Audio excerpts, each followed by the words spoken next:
St. Peter, Minnesota, a town of about 12,000 people, is home to the headquarters of one of the oldest operating boat manufacturers in the United States.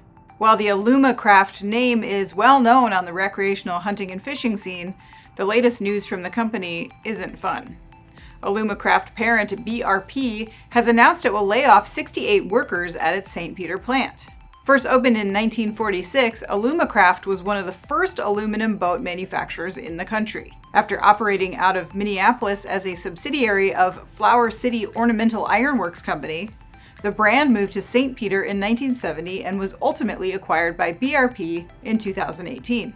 Since then, the company has expanded its campus in St. Peter, but BRP says it will now go from 2 shifts down to 1. The Minneapolis Star Tribune quotes BRP officials as saying the decision was, quote, very difficult, but was made to address current marine industry realities.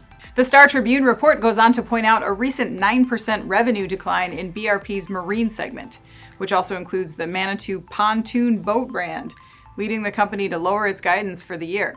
BRP reportedly attributed the segment's declining sales to, quote, a lower volume of boats sold, extended supply chain issues, and unfavorable weather in the Great Lakes region. The layoff news also comes on the heels of an announcement earlier this year that BNP would be building a new boat manufacturing facility in Chihuahua City, Mexico.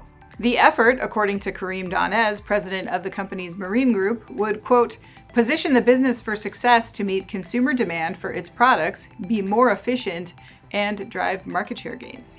The St. Peter plant will hang on to 207 workers, and local officials say they hope to assist those laid off in being, quote, re-employed very quickly.